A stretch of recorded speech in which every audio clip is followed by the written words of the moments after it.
मैं महिला थाना अध्यक्ष अलीगढ़ के पद पर कार्यरत हूँ। आज मुझे आप लोगों के बीच आकर के बहुत अच्छा लग रहा है। थोड़ा डिफरेंट फील आ रहा है क्योंकि एक जैसी रोज़ हमारी दिनचर्या एक जैसी रहती है डेली। आज थोड़ा डिफरेंट देखने को मिला है, सुनने को मिल रहा है। अच्छा फीलिंग आ रही है। और जैसे हमारे यहाँ भी थाने पे कई महिलाएं आती हैं और वो बहुत परेशान होती हैं, तो उनको मैं कोशिश करती हूँ कि मैं उन्हें प्यार से डील करूँ। कभी ऐसा होता है हम उन्हें गुस्से से बात कर लेते हैं तो वो ये सोचती हैं कि पुलिस हमारी कुछ नहीं सुनेगी, और यही अक्सर यही होता है कि अगर एक बार चिल्ला के बोल दिया तो उन्हें ये लगता है कि पुलिस हमारी सुनवाई नहीं करेगी। तो उस चीज़ को मैं थोड़ा उनको प्यार से डील करने की कोशिश करती हूँ और उनकी समस्या का निदान करती हूँ। अभी हाल ही में नारी सशक्तिकरण का एक एग्ज़ाम्पल हमारे एसएसपी साहब ने दिया है। हमारे ज़िले में 8 थानाध्यक्ष महिला हैं वर्तमान में, और जो कि एक महिलाओं के लिए बहुत गर्व की बात है कि इस तरह का पहली बार पूरे यूपी में हुआ है कि किसी भी ज़िले में या किसी भी ज़िले में 8 महिला थानाध्यक्ष एक साथ पोस्टेड हैं, और उसमें मैं भी शामिल हूँ। तो मुझे भी बहुत अच्छा लगता है, मुझे भी गर्व महसूस होता है। और जो भी हमारे एसएसपी सर ने हमसे उम्मीदें की हैं कि हम उनकी जो उन्होंने हमें कार्य देंगे, उनकी उम्मीदों को हम एकदम खरे उतरेंगे और पूरा प्रयास करेंगे कि जो उम्मीद वो उन्होंने हमसे की है उस उम्मीद को पूरा करें। और यहाँ पर सब लोगों से मिलके बहुत अच्छा लगा। जब हम फील्ड में जाते हैं ना तो हमें बहुत प्राउड फील होता है। जैसे कि बहुत सारे केसेस होते हैं लड़कियों को लेके, महिलाओं को लेके, तो वो हमें ऐसे देखती हैं बहुत अच्छे से, तो वहाँ बहुत अच्छा फील होता है हमें कि हाँ हम कुछ अलग हैं अपने आप में, और हमें डर भी नहीं लगता है। फिर चाहे ड्यूटी हो, नाइट में कभी भी कुछ भी काम पड़ जाए तो डरते नहीं हैं हम लोग। वो फील ही नहीं आता। जब जिस टाइम हम वर्दी पहन लेते हैं तो लगता है कि कोई कुछ कह ही नहीं सकता हमसे। फिर चाहे कुछ भी हो, डरना तो है ही नहीं, बिल्कुल डर तो ख़त्म हो जाता है हमारे अंदर से। और जैसे कि लड़कियों का श्रृंगार करने का शौक़ होता है, जैसे हम वर्दी पहन लेते हैं तो फिर हमें कुछ नहीं, उसी में सब कुछ फील आ जाता है। हमें ऐसे लगता है कि हाँ इसी में हम परफेक्ट लग रहे हैं। फिर हमें और चीज़ों में ज़्यादा इंटरेस्ट नहीं रहता है। और मेरे पास भी 2 बेटियां हैं, बट मैं भी यही चाहती हूँ कि मेरी बेटियां बहुत अच्छे से पढ़ें लिखें। और हाँ थोड़ी दिक्कत होती है नौकरी करने में और फैमिली को मैनेज करने में, पर फिर भी संतुष्ट हैं, हम खुश हैं। अच्छा लगता है हमें जब कहीं जाते हैं फील्ड में, तो हमें कोई परेशानी नहीं होती है। और महिलाओं को देखने के हिसाब से जैसे घबराती हैं बच्चियाँ, अपनी बात नहीं रख सकती हैं। और जैसे कि रिलेटिव में भी हम जाते हैं तो एक अलग ही वाइब आती है हमें कि हाँ हम जॉब वाली बीवी हैं या जॉब वाली बहू हैं, ऐसे करके बहुत अच्छा लगता है। मेरा नाम रेसू है और मैं महिला थाने में तैनात हूँ, और सबसे मिलकर अच्छा लगा, सबकी बातें सुनकर अच्छा लगा। जब मैं पहले पढ़ाई कर रही थी तो मैंने मेडिकल में जाने का सोचा था पर फिर बाद में ऐसा हुआ कि मैंने कोचिंग वगैरह की तो इसमें नंबर आ गया, फिर मैंने इसमें ही ज्वाइन कर लिया। मगर पुलिस भी अच्छी है पुलिस की जॉब भी अच्छी है। मेरा नाम गार्गी राजपूत है और मैं महिला थाना जनपद अलीगढ़ में तैनात हूँ। यहाँ आकर मुझे बहुत अच्छा लगा और सबकी बातें सुनकर बहुत अच्छा लगा।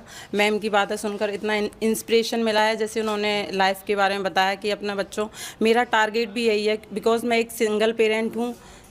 तो इस वजह से मेरा पूरा फोकस यही रहता है कि किस तरीके से किस मतलब चीज़ को अपनी लाइफ में लाकर मैं अपने बच्चों को उस काबिल बना पाऊँ, जो मेरा एम है। क्योंकि यहाँ हम सभी मदर्स हैं, सब अपनी जॉब भी कर रहे हैं, प्लस उनका फोकस मोस्टली यही रहता है कि वो अपने बच्चों को किस तरीके से कहाँ ले जाकर काबिल बना दें। और मेरा संघर्ष इतना आसान नहीं रहा है क्योंकि सिंगल पेरेंट हूँ मैं, तो गिरी संभली उठी, फिर जाकर 30 साल की एज में मुझे ये पुलिस की जॉब मिली। तो सबसे पहले तो मैं एक हाउसवाइफ थी, तो ये समझ लीजिए कि ये मेरी दूसरी लाइफ है। और यहाँ पुलिस में आकर भी अच्छा लग रहा है, लेकिन पहले से ज़्यादा अच्छा लग रहा है। कॉन्फिडेंस आया पुलिस में आकर, मुझे एक कॉन्फिडेंस आया है और जीने की और प्रेरणा मिली है। जो मेरी एक जीने की उम्मीद बिल्कुल ख़त्म हो चुकी थी कि नहीं, मतलब एक सिंगल पेरेंट होने के नाते एक अभी भी कहीं ना कहीं समाज में देखी जाए तो वो एक कॉर्नर है मेरे लिए कि आप कॉर्नर में। लेकिन मैं जब से पुलिस में आई हूँ ना, बहुत कॉन्फिडेंस मिला और मैम इतनी अच्छी हैं जो मुझे हमेशा सपोर्ट करती हैं कि नहीं ऐसा क्यों नहीं ऐसा। और बस यही है, यहाँ पर सबकी बातें इतनी इंस्पिरेशनल लग रही हैं कि ये लगता है कि बस कुछ नहीं, अब तो जीवन इतना आसान हो जाएगा कि खुद पे फोकस करना और बच्चों के लिए जीना है। मेरी भी लाइफ मतलब कोई मतलब आसान नहीं है। मैं भी सिंगल मदर हूँ, मेरी बेटी है एक, जो आज मेरे ही मतलब कहना चाहिए कि आज मेरे ही पद पर है। जैसे मैं आज एडवोकेट हूँ, वो भी एडवोकेट है, मैंने सिंगल ही उसको पाला है। पर मैं यही कहना चाहूँगी कि सब महिलाओं से कि अपने लिए कम जीती हैं, बच्चों के लिए ज़्यादा जीती हैं। जब भी मैंने अपनी बेटी को देखा, मैं इंस्पायर हुई कि मुझे कुछ करना है। मैं खाली एमए कर रही थी उस समय जब मेरी मैरिज हुई, उसके बाद आसान नहीं थी, लेकिन उसे देखकर मुझे हमेशा जीने की प्रेरणा मिली। जो कुछ मैं आज हूँ सिर्फ उसी की वजह से हूँ। और मैं बस यही कहूँगी कि जो महिलाओं के साथ गलत होता है और जो परेशान हो जाती हैं, वो अपने आप को इस तरह मतलब अकेला ना समझें, जिएं बच्चों के लिए नहीं, अपने लिए जिएं और अपने लिए कुछ करें।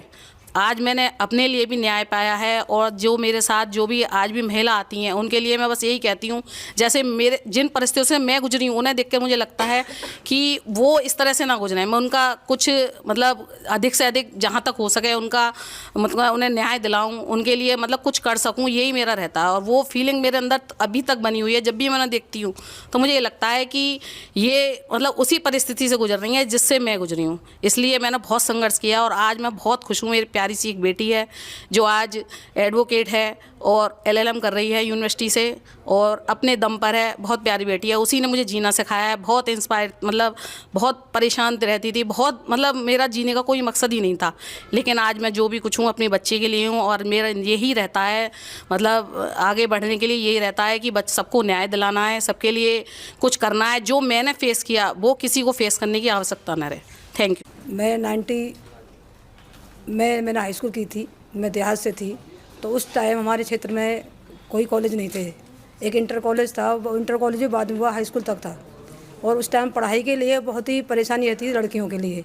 हमारा गांव देहात में था, वहाँ लड़कियों को पढ़ाना बहुत अनुचित समझते थे।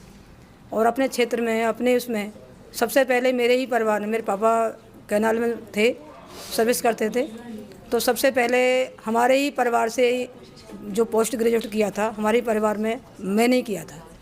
और मेरे ही क्षेत्र में जहाँ तक है अभी तक, जब मैंने लॉ की तो मैंने ही अपने खैर क्षेत्र से हूँ मैं, मेरे पर उस क्षेत्र में लॉ भी मेरी उसमें हुई थी।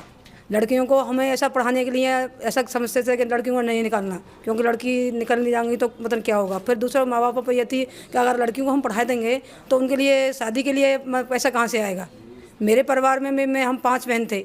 मेरे पापा एक छोटी सर्विस करते थे, कैनाल में थे, तार बाबू थे वैसे हैं, और हमारे भाई छोटे थे। हमारे 5 बहनों उसके बाद भाई हुए। हम पे भी बहुत संघर्ष था, पापा के सामने भी ये परिस्थिति थी, पर पापा हमारे कभी नहीं आ रहे। हम सभी बहनों को पढ़ाया, सारी बहन पोस्ट ग्रेजुएट हैं, सारी अच्छी हैं, और हमको आगे बढ़ाया। मैंने यहाँ से खैर से ही किया था, ग्रेजुएशन किया, फिर यहाँ DS से मैंने लॉ की, उसके बाद मैं एडवोकेट बनी। 2008 में मैंने यहाँ चुनाव लड़ा। मेरे भाइयों ने बहनों ने बहुत अच्छा साथ दिया। फिर लड़कियों के लिए यहाँ बहुत संघर्ष होता है। अब तो बहुत लड़की आ गई हैं। उस टाइम हमारे पास हम जब आए थे 2001 में तो बहुत कम लड़की थे, मुश्किल से 7-8-10 लड़कियाँ थे। पर हमने जो संघर्ष किया, हमने अपनी सीटें अलग की। हमारे साथ को पहले लड़कियाँ थीं, अपने सीनियर के पास बैठती थी, कहीं उनको सीट नहीं थी, किंतु जब हम आए हमने अपनी अपनी सीटें अलग की और सब अपने अलग स्वतंत्र अपना कर रही हैं। मेरे फादर एडवोकेट थे, तो मुझे अच्छा लगता था कि मैं भी वो करूं, लेकिन मेरी मदर, अरे इसको क्या करेंगे, ये वहाँ जाएगी, इतने मतलब मेल मतलब पुरुष होंगे वहाँ में, ये कैसे काम करेगी। लेकिन नहीं, मेरे फादर का नहीं, ये जो चाहती है मैं वही कराऊंगा। तो उन्होंने मुझे वकालत कराई, फिर मैं इस पेशे में आई। यहाँ बहुत संघर्ष है, पल पल पे आपको जो है पुरुष लोगों से कोई कमेंट कर रहा है, कोई कुछ कर रहा है, ऐसे करके फिर भी सारे हम मतलब सुनते नहीं हैं। ठीक है, वो कह रहा, कहने दो इसको, हमें अपना काम करना है, ठीक है। तो फिर वहाँ में जो है, और यहाँ में कोर्ट में आजकल समस्या क्या हो गई है कि आजकल शादी हुई, शादी के 2 महीने बाद कोर्ट में आ गए। तो मेरा पहला काम यही रहता है कि उन महिलाओं को, दोनों हस्बैंड वाइफ को बिठा के समझाना है कि नहीं, अपना पहले परिवार बचाओ। लड़ाइयाँ तो आगे भी चलती रहेंगी, लेकिन पहले जहाँ तक अपना परिवार बनाने की कोशिश करो। जब वो नहीं मानते, बहुत कुछ बताते हैं, मेरी सास ने ये कहा कि नहीं, सास भी तो आपकी माँ है ना, आप अपनी माँ की सुनते हो तो अपनी सास की क्यों नहीं सुन सकते हो? 2 शब्द उनके भी सुन लो। भाई पति है, देवर है, आप भाई बहनों में भी लड़ाई होती हो, तो ऐसी नंद और देवर में लड़ाई होगी तो क्या बचेगा? कुछ नहीं, थोड़ा सुन लो इधर से, तब तो घर बन जाएगा, वरना नहीं। लेकिन कुछ अहम में आ जाती हैं, वो अपना घर तोड़ लेती है। ये चीज़ गलत है। और महिलाएं शक्ति, हमें कहाँ से शक्ति मिलती है? बिना पुरुष के तो हम शक्तिमान नहीं हो सकते ना। उनका साथ भी हमारे लिए बहुत ज़रूरी है, चाहे वो पिता के रूप में हो, चाहे एक पति के रूप में हो, चाहे भाई के रूप में हो, चाहे हमारे साथी के रूप में हो। पूरा साथ जब हमें मिलता है तो हम तब शक्तिवान बनते हैं। मैं अलीगढ़ मुस्लिम विश्वविद्यालय के अंग्रेज़ी विभाग में प्रोफेसर हूँ। मुझे शिक्षण करते हुए लगभग 25 साल हो गए हैं और इसके साथ साथ विश्वविद्यालय में मैं और भी जिम्मेदारियां देख रही हूँ। जैसे मैं वर्तमान में जनसंपर्क कार्यालय की मैं इस वक्त मेंबर इंचार्ज हूँ। यहाँ पे विभिन्न क्षेत्रों से महिलाएं अपना प्रतिनिधित्व कर रही हैं, तो ये इस बात को दर्शाता है कि सशक्तिकरण एक निरंतर प्रक्रिया है और उस निरंतर प्रक्रिया के छोटे छोटे सिपाही कभी बड़ा रूप धारण कर लेते हैं, कभी छोटा रूप, और हम लोग कभी आगे बढ़ते हैं, कभी पीछे बढ़ते हैं। मैं अगर अपनी यात्रा को देखूं तो मैं ये कहूँगी कि जब हम अपने परिवार को देखते हैं, हर लड़की के लिए, हर स्त्री के लिए उसकी जो संघर्ष है वो उसके घर से शुरू होता है। अगर हम महिलाएं दूसरों के ऊपर आश्रित होना नहीं छोड़ेंगी, चाहे वो किसी भी नाम से हो, चाहे वो अपने माँ बाप से शादी के गहने की अपेक्षा रखना ही क्यों ना हो, तब तक हमें इस दुनिया में बराबरी नहीं मिल सकती। मुझे लगता है कि आज 21वीं सदी में जब हम रील्स देखते हैं तो मैं देखती हूँ कि मेकअप की रील्स, ग्लैमर के कपड़ों की रील्स, इस कदर हमारी शिक्षित महिलाएं और जो कि मैं कहूँगी कि सशक्त महिलाएं कर रही हैं, उनका प्रचार और प्रसार कर रही हैं, और फिर वही मैसेज गाँव में उन बच्चियों तक पहुँचता है कि सशक्तिकरण का मतलब है एक ख़ास किस्म के लिबास, कपड़े या किसी पर्टिकुलर ब्यूटिशियन के यहाँ जाके अपनी शादी का मेकअप कराना। उसके लिए वो अपने माता पिता की जमा पूंजी या अपनी मेहनत की कमाई हुई जमा पूंजी को खर्च करती हैं। यहीं से वो बदलाव के रास्ते अलग हो जाते हैं। बराबरी हमें इससे नहीं मिल सकती है। बराबरी अगर हमें लेनी है तो हमें इस मानवता को, इस धरती को सुंदर, स्वच्छ और इसको बचाने के सपने देखने होंगे, ना कि सिर्फ अपने आप को सजाने के। सुंदर हम तभी लग सकते हैं जब हमारी धरा सुंदर है और ये जीवित रहेगी। इसका काम हम पुरुषों पे नहीं छोड़ सकते हैं। सपने हमें साथ मिलके देखने होंगे और आज़ादी कोई हमें दे नहीं सकता। आज़ादी के लिए हमें खुद से सोचना होगा। अगर मैं अपने आप को आज़ाद नहीं मानती हूँ तो दुनिया की कोई भी दौलत मुझे आज़ादी नहीं दे सकती है। अगर मैं अपने आप को दूसरों के बराबर नहीं मानती हूँ तो दुनिया की कोई शक्ति मुझे बराबरी का एहसास नहीं करा सकती है। इसलिए मुझे लगता है कि हमें अपने घरों में इस संघर्ष को एक नए आयाम, नई दिशा से दोबारा शुरू करने की आवश्यकता है। लड़कियों को सिर्फ क्लास में फ़र्स्ट आना ही काफ़ी नहीं है कि देखो मेरी बेटी ने मेरा नाम कमाया, वो फ़र्स्ट आई है। अगर वो फ़र्स्ट आई है तो आप आज उसने जो हासिल किया है इसी को सेलिब्रेट कीजिए। आप ये मत सोचिए अब इसकी शादी के लिए हमें क्या बचाना है। आप बच्चों की शादियों के लिए, बच्चियों की शादियों के लिए या उनके गहनों के लिए, उनके मेकअप के लिए प्लानिंग मत कीजिए। आप उनको आज़ाद छोड़िए इस बात के लिए कि वो अपने इस दुनिया को देने के लिए उनके पास कौन सा विचार है। अगर विचार नहीं है तो जीवन नहीं है। मेरा ये मानना है कि महिलाओं को अपने विचारशीलता की तरफ थोड़ा और ज़्यादा तेज़ी से बढ़ने की आवश्यकता है। तो हमारे भारत में जैसा कहा जाता है, यत्र नारन्ते पूज्यन्ते तत्र रमन्ते देवता, जहाँ नारी की पूजा होती है वहाँ देवताओं का वास होता है, और यही हमारी संस्कृति है। और मैं शिक्षा विभाग से अर्चना फौजदार, कई वर्षों से मैं शिक्षा से ही जुड़ी हुई हूँ, और कहूँ तो बोलने से, वर्ड्स का रिश्ता है मेरा, बोलने का रिश्ता है। और बहुत सारी ऐसी बेटियां हैं और मुझे इस बात का गर्व है। मेरी बहुत सारी उपलब्धियां रही होंगी, लेकिन उन उपलब्धियों में मेरे जो बच्चे हैं उनको जो मैंने चेंज किया, जब वो मुझे शादी के बाद मिलते हैं बेटियां, तो वो मेरे लिए शायद दिखाई किसी को ना दे, लेकिन मैं उस समय सबसे ज़्यादा खुश होती हूँ जब मेरी कोई बच्ची या मेरा कोई स्टूडेंट है, लड़का लड़की जो भी मिलते हैं और वो मुझे बताते हैं मैम आपने ये समझाया था तो ये परिवर्तन हुआ, मैंने पढ़ा, मेरी नौकरी लगी, मैंने पति को ऐसे ट्रीट किया, मैंने ये मतलब जो अच्छे संस्कार मैं देना चाहती हूँ जब मैं उनमें देखती हूँ, वो मुझे बसेस में मिलते हैं कहीं भी, तो वो मेरे लिए लाइफ का सबसे प्राउड मोमेंट होता है। तो यहीं से शुरुआत होती है कि अगर संदेश की बात की जाए तो मैं ये ज़रूर सोचूंगी कि शिक्षा, संस्कार, सेवा ये हमारा प्रतीक है। उसको बांधते हुए हमें आगे बढ़ना है। और आर्थिकरण की जब बात होती है तो सबसे पहली ज़रूरत, ये तो एक प्रैक्टिकल ही बात है कि फाइनेंशियली हमको ऊपर उठना पड़ता है। तो अगर आर्थिक रूप से हम सक्षम हैं, बहुत कुछ कर सकते हैं, सोच सकते हैं। हम अपने माता पिता के लिए भी शायद तभी सोच पाते हैं जब आर्थिकरण हम होता है, हम कि सक्षम है। शायद उस समय पहले बोलने में भी लगता है, क्योंकि मैं भी विवाहित हूँ तो मुझे लगता है।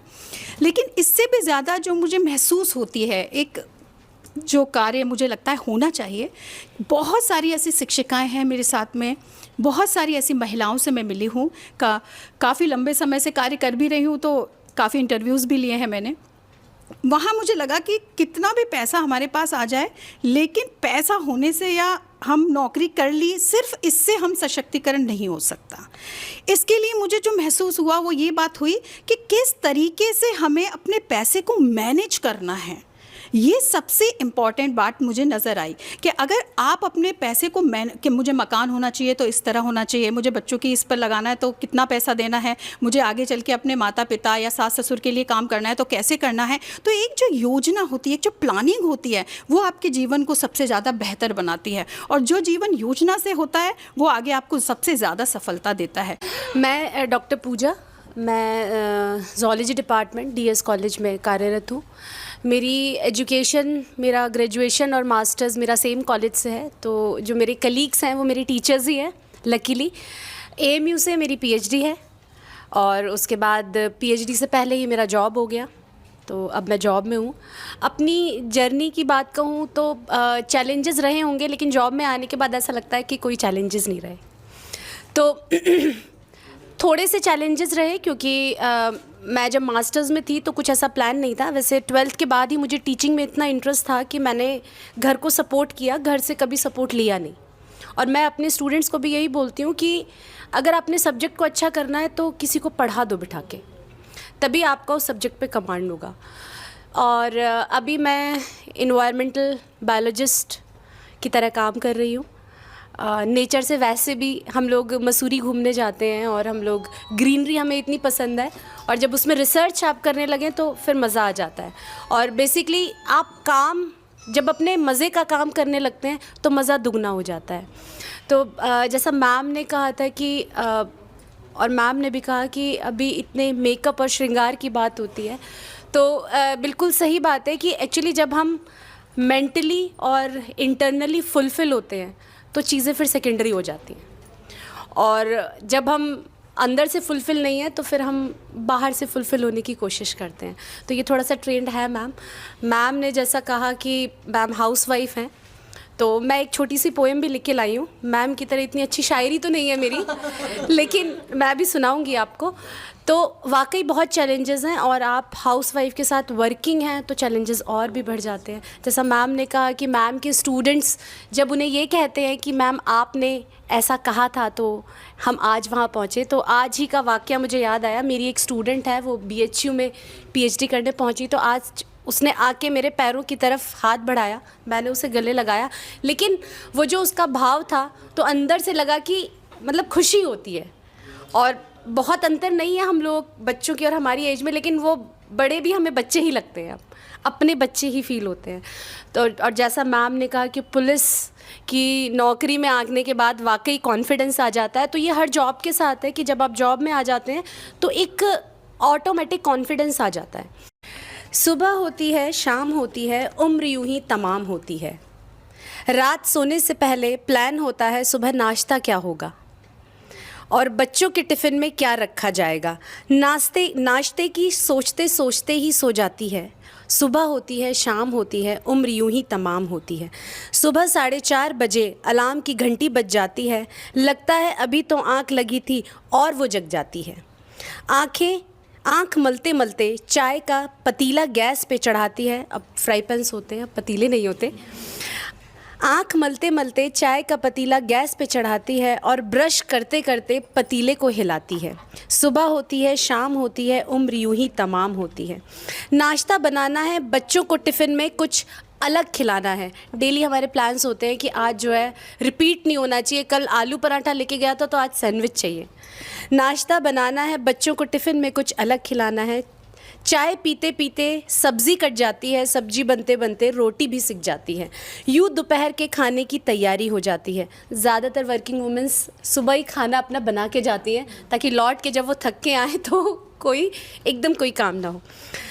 इसके साथ बच्चों को उठाना है, उठाने के साथ साथ उनका बैग भी लगाना है। इसी बीच बच्चों की ड्रेस पर प्रेस भी हो जाती है। सुबह होती है, शाम होती है, उम्र यूं ही तमाम होती है।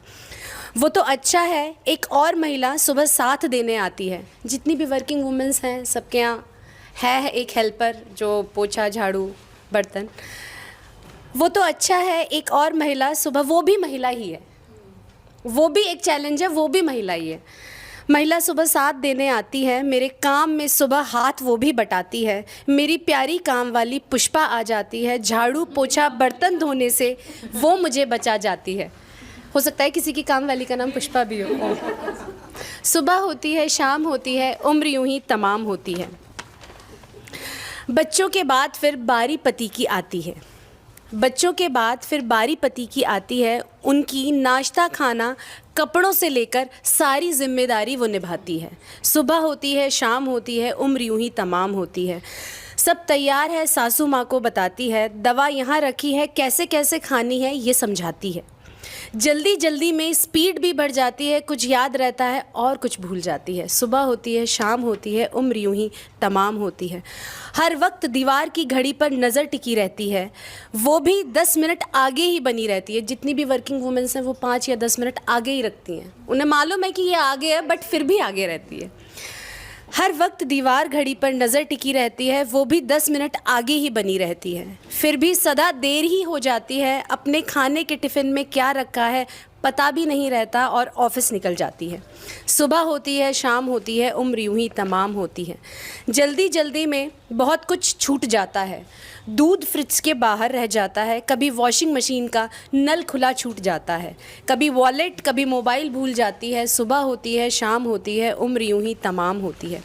लौट के घर आती है, रास्ते से कुछ सब्ज़ी डाल लाती है, घर आते ही लग जाती है, फिर वही रूटीन पीछे पड़ जाता है। नारी के जीवन में कब आराम की रात आती है। सुबह होती है, शाम होती है, उम्र यूं ही तमाम होती है। ऐसा करते करते ही सेवानिवृत्त हो जाती है। ऐसा करते करते ही सेवानिवृत्त हो जाती है। ऑफिस के कामों से तो छूट जाती है, ऑफिस के कामों से तो छूट जाती है, पर कुछ नन्हे मुन्नों की देख रेख आगे आ जाती है। वाह नारी वाह, इसलिए तू देवी कहलाती है। वाह नारी वाह, इसलिए तू देवी कहलाती है। इसी शब्द से खुश होकर एक दिन संसार से विदा हो जाती है। सुबह होती है, शाम होती है, उम्र यूं ही तमाम होती है। इससे पहले मैंने अपनी शिक्षा मेरठ में करी थी। मैं एक टिपिकल फैमिली से बिलोंग करती हूँ जहाँ पे लड़कियों को पढ़ाया जाता है और एक मॉडर्नाइज भी है वो और टिपिकल भी है, बहुत कॉम्बिनेशन है जहाँ पढ़ाना तो है बट एक लिमिट में। तो वहाँ पे मैंने अपनी बीएससी एमबीए किया है और उसके बाद मैंने कुछ बुक्स भी लिखे हैं। मेरे जो मायका है उसमें पब्लिकेशन हाउस है वो पूरा, तो पब्लिकेशन का काम होता है अरविंद प्रकाशन, वहाँ पे उनके लिए मैंने बुक्स भी लिखी हैं। फिर यहाँ पे आके मैंने स्कूल का कार्यभार संभाला और मैं इस चीज़ में बहुत ही ग्लैड हूँ इस चीज़ को देख के कि हमारे स्कूल में 80-20 का रेशियो है। 80% लेडी हैं, चाहे आप आया में देखिए, स्वीपरेस देखिए, टीचर्स देखिए, तो 80% हमारे यहाँ लेडी हैं और 20% जेंट्स हैं। तो आज नारी वो नारी नहीं रही है जो पहले ज़माने में थी। आज नारी बहुत पावरफुल हो गई है और हर क्षेत्र में अपने आप को साबित कर रही है। Myself Sonal Agarwal, I am a housewife. जैसा कि अभी उन्होंने कहा, हाउसवाइफ अपने आप में ही एक बहुत ज़्यादा जटिल वर्ड है। इसमें सुबह से लेकर रात तक की हर तरीके की ड्यूटी आती है। बच्चों को पढ़ाना, लिखाना, उनका फ्यूचर बनाना, सब चीज़ें इसमें आती हैं। बात करी जाए अगर घर के संघर्ष की, तो शायद मैं जानती हूँ जहाँ तक हमारे घरों में भी अब चीज़ें बहुत बदल चुकी हैं। अगर कहा जाए तो हम अपनी बच्चियों को, आई हैव ओनली 2 डॉटर्स, तो मुझे नहीं लगता कि मेरे पास कोई कमी है। No, I have a complete family, because मैं जानती हूँ कि कल को ये बच्चे बड़े होंगे, ये सपोर्ट करेंगे। अगर ये स्ट्रॉन्ग इन्हें मैं बनाऊँगी तो ये आगे जाके हमारे फ्यूचर को शेप कर सकते हैं। सेकेंडली, अगर हम एक नारी का घर में संघर्ष की बात करें तो उसमें भी बहुत सी चीज़ें बदल चुकी हैं। जैसा कि शायद हमने अपनी ग्रैंड मदर के टाइम में जो चीज़ें थी वो अब नहीं है, जो हमारी मदर के टाइम में चीज़ें वो भी अब नहीं है। बहुत सी चीज़ों के लिए हमारा ओपिनियन लिया जाता है कि बेटा बताओ, आप अपनी राय दो। शायद सबके घरों में अब ये चीज़ें होती होंगी। पहले शायद इतना नहीं पूछा जाता था, लोगों को शायद पता भी नहीं होता हो कि उनके घर में डिसीजंस क्या लेने हैं। सेकेंडली, एक मेरा ओपिनियन ये है सशक्तिकरण के लिए नारी का, कि सिर्फ स्टडी के अलावा हमें विमेन की फ़िज़िकल स्ट्रॉन्गनेस पर ध्यान ज़रूर देना चाहिए। बिकॉज़ जो चीज़ें आजकल चल रही हैं कि जैसे हमने अभी दिल्ली का केस देखा कि लोगों को उठाया जा रहा है, उस चीज़ के लिए अगर विमेन फिज़िकली स्ट्रांग होगी they can fight to them. But अभी तक हम लोगों ने क्या किया हुआ है कि वुमेन को एक मतलब वीकर फेज पे रखा हुआ है। हमें उस चीज़ पर और ध्यान देना चाहिए। अगर हम उस चीज़ पर अपने बच्चों को शुरुआत से ट्रेनिंग देंगे तो शायद वो उनके बेटर फ्यूचर के लिए हेल्प करेगा। Myself doctor Avantika Singh, मैं एक गायनाकोलॉजिस्ट हूँ और I am practising since last 30 years. मैं 1986 बैच से हूँ, यहाँ AMU से ही हूँ पढ़े लिखे। तो मेरे जो डॉक्टर बनने का सबसे पहला कारण था मेरी माँ। मेरी मदर अब नहीं है इस दुनिया में, आबा लक्ष्मी सिंह नाम है उनका, ज्योग्राफी डिपार्टमेंट में थी, यहाँ डीन भी थी मैम। तो मम्मी मेरी डायबिटिक थी, इंसुलिन डिपेंडेंट शुरू से ही, मतलब मैंने मेरी बर्थ के बाद से ही वो डायबिटिक थी। तो अक्सर मेरा जो बचपन बीता था कभी एम्स के लॉन्स में या JNMC के लॉन्स में ही रहता था, क्योंकि मेरी मदर कोमा में चली जाती थी कभी कुछ। तो मुझे याद है कि उनके कभी नाक में ट्यूब पड़ी रहती थी, कभी कहीं। तो मैं हमेशा यही कहती थी मैं बड़े होकर डॉक्टर बनूंगी और आपके सारी ट्यूब्स निकाल के आपको सही कर दूंगी। तो मेरा शायद सफ़र डॉक्टर बनने का वहीं से शुरू हुआ और हमेशा इनकरेजमेंट मिला मेरी मदर से। और वो खुद एक वर्किंग वूमेन थी, तो वो हमेशा ये था कि जैसे कहते हैं ना कि वो मेरी मदर का ये कहना रहता था कि अब वो सफ़र नहीं रहा कि एक कमाए और 10 बैठ के खाएं, ऐसा नहीं रहता है। अब ऐसा है कि गाड़ी के दोनों पहिए चलेंगे साथ, तभी आपकी ज़िंदगी सुचारू रूप से चलेगी। और बीइंग अ डॉक्टर मैं ये कहूँगी कि आज भी हम लोग बहुत आगे बढ़ चुके हैं अपनी लड़ाई में, लेकिन आज भी हम जेंडर इनइक्वालिटी फेस कर रहे हैं। तो अभी भी हम लोगों के यहाँ सेक्स डिटर्मिनेशन पे बहुत फोकस है। पेशेंट आके पूछता है मैडम जी 3 लड़कियां हो गई हैं, क्या जांच करके बता दोगी कि मेरे लड़का है या लड़की है? या कभी 5 होती हैं, 6 हो जाती हैं।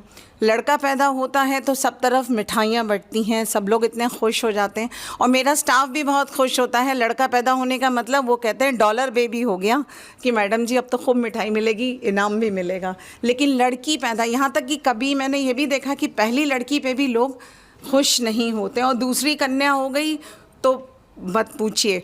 एक बार एक रूरल एरिया से मेरे पास आया था, तो उसकी शायद 2nd डॉटर थी, तो मैंने कहा मुबारक हो। बहुत फंसे हुए हालत में था और बच्चा सही हो गया। तो मैंने उससे कहा कि भाई मुबारक हो, तुम्हारा बच्चा ठीक है। तो उसने कहा क्या मुबारक हो, चौड़े में डकैती पड़ गई।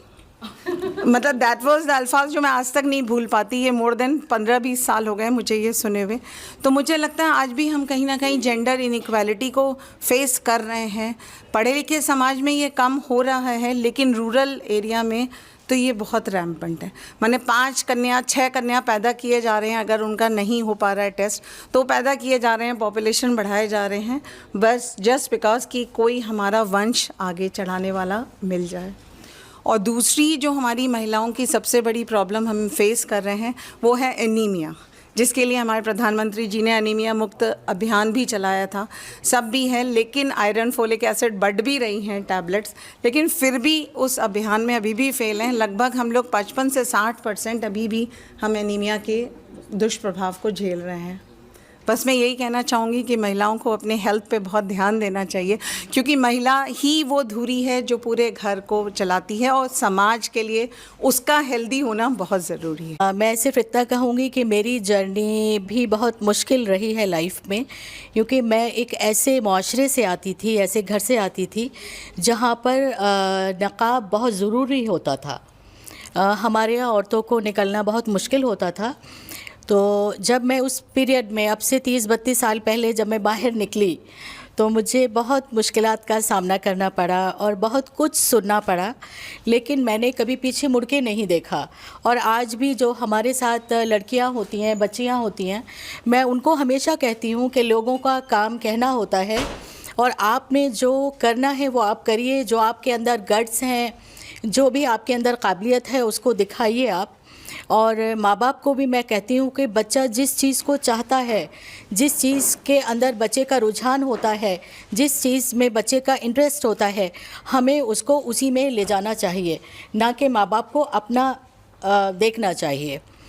मैं शायरा, मेरे दादाजी शायरी करते थे, मेरे पापा शायरी करते थे, उन्हीं से मैंने शायरी सीखी और आज अल्हम्दुलिल्लाह शायरी के मैं उस मकाम पर हूँ कि मुझे अपने आप को साबित करने की ज़रूरत नहीं है।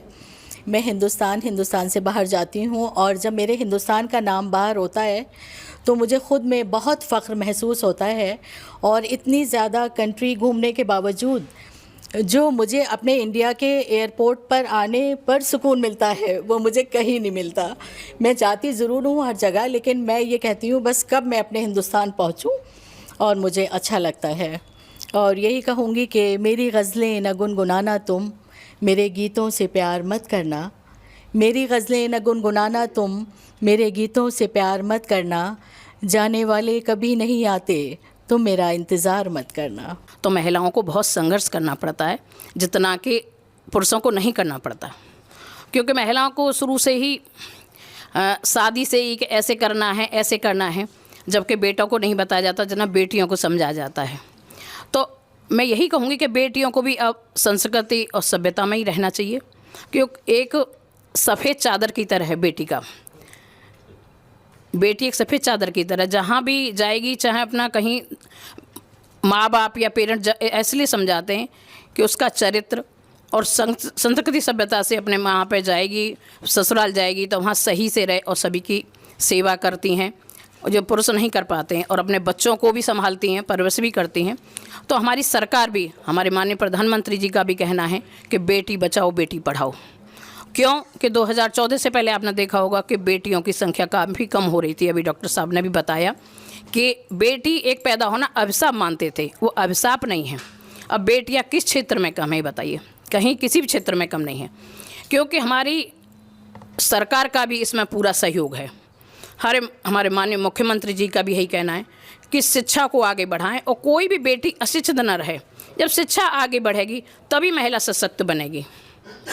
और अपना सुरक्षा है, महिला सुरक्षा है, महिला सम्मान है और स्वावलंबन है, वो भी बढ़ रहा है। अब बिना पढ़ी लिखी भी वो भी आत्मनिर्भर हैं। कोई अचार भी डाल रही हैं महिलाएं, रुई की बत्ती भी बना रही हैं, तो उसमें क्या है? स्वावलंबन है, आत्मनिर्भर हैं कि किसी के ऊपर डिपेंड नहीं रहना है। इधर उधर घूमने से या इधर उधर की बातें करने से तो लड़ाइयाँ ही होती हैं। इसलिए सशक्त महिला कैसे बनेगी गाँव में? जो अपने काम से लगी रहेंगी। सशक्त ये, इसका मतलब यही है। तो हमारी सरकारों का यही है, पूरा ध्येय है कि महिला कैसे सशक्त बने। क्यों? बैंक सखी है, प्रधान है महिलाएं, ब्लॉक प्रमुख महिलाएं हैं, कितने सारे पदों पे भी गांव में भी महिलाएं हैं। और महिलाएं पुरुषों से ज़्यादा जिम्मेदारी से भी काम करती हैं। आपने देखा होगा कि पुरुष इतना जिम्मेदारी से काम नहीं करेंगे, क्योंकि महिलाएं सुबह जाती हैं, अपनी जिम्मेदारी पूरी करके जाती है। चाहे वो शिक्षक है, चाहे वो डॉक्टर्स है, उनको शुरू से आदत होती है कि मेरे बच्चे कैसे होंगे, मेरे पति ने खाना खाया है कि नहीं खाया है, तो पूरी जिम्मेदारी लेके चलती है, मुझे आके भी क्या करना है। एक बार पुरुष तो ड्यूटी से आएंगे, कहीं निकल भी जाएंगे, मगर महिला सीधी घर आएगी कि उसे बच्चों की चिंता रहती है। अपना सब कुछ भूल कर वो अपने घर की चिंता करिए, अपने बच्चों की चिंता करिए, अपने पति की चिंता करिए। अपने देश की भी चिंता कौन कर रही है? महिला ही कर रही हैं। क्योंकि हमारी राष्ट्रपति कौन है? मुर्मू जी हैं, तो वो भी महिला हैं। तो महिलाएं अब हमारी किसी भी क्षेत्र में कम नहीं है, तो महिलाओं को अब कम नहीं समझना चाहिए कि महिलाएं कोई कम हैं। पहले पुरुष कहते थे, गांव में भी कहते थे कि महिला क्या करती है, तो कुछ नहीं करती, चाहे सारे दिन काम करती थी। अब महिलाओं को राशन भी किसके द्वारा दिया जा रहा है? महिलाओं को ही दिया जा रहा है। और जो गैस सिलेंडर मिल रहा है वो किसके उज्ज्वला योजना द्वारा, वो भी महिलाओं को ही मिल रहा है, पुरुष के नाम पर नहीं मिल रहा है, महिलाओं के नाम पर। तो कितनी विधवा पेंशन है, वृद्धा पेंशन है, कितनी भी योजना है वो महिलाओं के नाम पर आई हैं। क्योंकि हमारी सरकार बहुत कुछ महिलाओं को आगे करने के प्रेरित हैं कि कैसे महिला बढ़े और कैसे आगे बढ़े। इसी में ये हमारे यहाँ पर विचार सभी के लिए गए हैं। और हमने भी जिला पंचायत से पहले ये जो जितने बार थाने बने थे उसमें महिला शौचालय नहीं थे, तो जिला पंचायत द्वारा महिलाओं के लिए शौचालय भी बनवाए हैं। पहले नहीं था, सबका जैसे एक साथ ही था। अब ने महिलाओं के लिए अलग से शौचालय बनाया जिला पंचायत ने, क्योंकि मैं महिला हूँ तो महिलाओं के लिए ज़्यादा सोचूंगी कि महिलाएं कैसे सशक्त बने, कैसे बोलें। क्योंकि महिलाएं प्रधान भी बन गई हैं तो काम नहीं कर रही हैं, क्योंकि उनको पुरुष काम नहीं करने दे रहे हैं कि तू क्या जानती है, जो ब्लॉक प्रमुखी बन गई हैं। जब निकलेंगी बाहर, घर से बाहर निकलेंगी, जब भी वो सीखेंगी। अगर हमारी बेटी स्कूल नहीं जाएगी तो वो क्या सीखेगी? क्योंकि बेटियों को पहले पढ़ाया नहीं जाता था तो वो इतना नहीं सीखती थी। अब बेटियों कोई बराबरी का हक है, समानता का हक है। कहीं भी कोई हमसे ये नहीं कह सकता हम ये काम नहीं करेंगे। क्योंकि आपने सुरक्षा भी देखी होगी, हमारे माननीय मुख्यमंत्री जी की प्रदेश में सुरक्षा नंबर 1 पे है। तो हमें योगी जी को भी धन्यवाद देना चाहिए और हमारी मोदी जी को भी धन्यवाद देना चाहिए कि महिलाएं कैसे सशक्त बन रही हैं, कैसे अपना जीवन यापन करने में कितना सहयोग मिल रहा है। अब हमारा 51,000 रुपये मिल रहा था शादी के लिए, कन्यादान के लिए, अब वो 1 लाख कर दिया है। अब स्कूटी भी कर दी कि स्कूटी भी मिलेगी। महिलाओं को अब जितने भी है तो उनको आगे बढ़ाएगा और भी पद ज़्यादा मिलेंगे, चाहे वो ग्रामीण महिला है चाहे वो शहर में, उनको अवसर मिलेंगे। पहले ऐसे अवसर नहीं मिलते थे निकलने के। अब हमारी सरकार द्वारा, अमर उजाला की टीम द्वारा अब जितना भी सशक्त बनाया जाएगा, क्योंकि जितनी बार आप महिलाओं को लिखेंगे कि कैसे सशक्त बननी, उनसे प्रेरणा लेती है। एक महिला पढ़ेगी कि उसने ये किया तो वो भी उसे आगे अच्छी बातों के लिए प्रेरणा लेनी चाहिए। गलत बातों के लिए प्रेरणा, चाहे कोई लड़की हो चाहे लड़का हो, उसे प्रेरणा नहीं लेनी चाहिए। हमें अपने बच्चों को ये कहना चाहिए, अच्छा काम किया तुम उससे भी अच्छा करो, क्योंकि हमारे माता पिता ने किया, उससे भी हम आगे अच्छे काम करें, अच्छा अपना नाम करें माता पिता का। हमें अपनी बेटियों को यही बोलना चाहिए। और सास ससुर भी वो माता पिता ही होते हैं, ऐसा नहीं है। बड़े जो भी कहेंगे वो अच्छा ही कहेंगे। कोई माता पिता अपने बच्चों के लिए गलत नहीं कहता है, अच्छी रास्ते के लिए कहेगा कि अच्छा पढ़ना है, अच्छा करना है। कोई सास ससुर होंगे अपने बहू बेटों के लिए कोई गलत नहीं कहता, तो उनकी भी हमें सीख माननी चाहिए। बड़ों का हमें सम्मान करना चाहिए। जब भी हमारा, आप देख रहे हो कितना, क्योंकि धैर्य कम होता जा रहा है बेटियों का। पहले बेटियों में धैर्य ज़्यादा था। अभी बहन जी बता रही थी, पहले कोर्ट कचहरी कोई नहीं जाता था कि हमारे पापा का नाम खराब होगा, कि मम्मी का नाम खराब होगा, कि हमारे गांव का नाम खराब होगा। तो जो भी ज़्यादा परेशान करे, कोई ज़्यादा प्रताड़ित करता है तो सहन नहीं करना चाहिए, मगर जरा बहुत छोटी मोटी बातों को बर्दाश्त करना चाहिए, धैर्य करना चाहिए। यही ज़िंदगी है। अगर धैर्य खो दोगे तो फिर आगे स्त्री का नाम क्या है, महिला का नाम क्या है? एक धैर्य है।